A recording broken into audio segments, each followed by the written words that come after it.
আমি বলছি এর আগে 2-3বার একটু আমাদেরকে বলেন কেন বলবেন না? কেন বলবেন না? আপনাদের মাদক ব্যবসায়ী না? আমরা শুরুতে বলি আমরা মাদকদ্রব্য নিয়ন্ত্রণ অধিদপ্তর, জেলা কার্যালয় বগুড়া এবং জেলা কার্যালয় রংপুর। আমাদের একটা গোপন তথ্য ছিল, ইনি জনাব মনসুর, এনার বাড়ি পীরগঞ্জ কাঞ্চনপুর এলাকায়।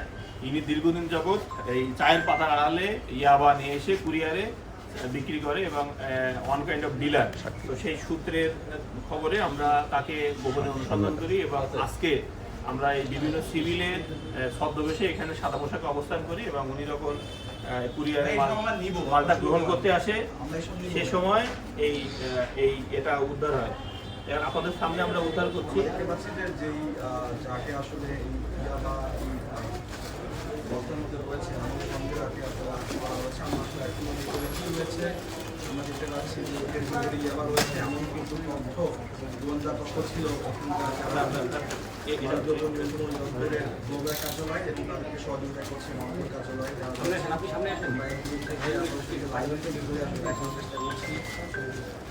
দেখতে পাচ্ছেন যে বস্তার ভিতরে এখানে আসলে চায়ের আমরা দেখতে পাচ্ছি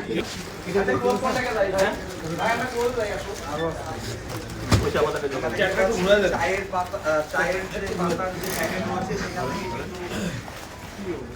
ইয়াবা বের হচ্ছে। আসলে কত শত ইয়াবা রয়েছে বা কত হাজার ইয়াবা রয়েছে সেটি আসলে এই মুহূর্তে বলা সম্ভব না, তবে পুরো বস্তা ভর্তি যেখানে আমরা দেখতে পাচ্ছি যে এই যে প্যাকেট, এই প্যাকেটের মধ্যে ইয়াবা দেখা যাচ্ছে।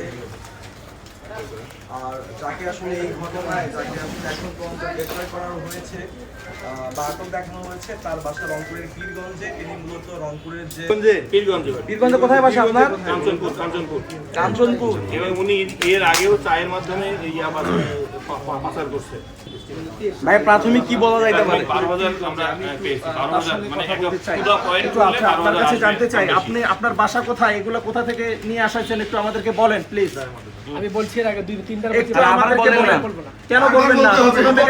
কেন বলবেন না? আপনাদের মাদক ব্যবসায়ী না? আপনি মাদক ব্যবসায়ী না? বলেন আপনি কি এগুলো কাকে দিতেন? রংপুরের কাকে দিতেন? 12,000 পিস ইয়াবা সহ আছে এখনো কাঞ্চনপুর পীরগঞ্জ থানা রংপুরের স্থায়ী বাসিন্দা এবং সে দীর্ঘদিন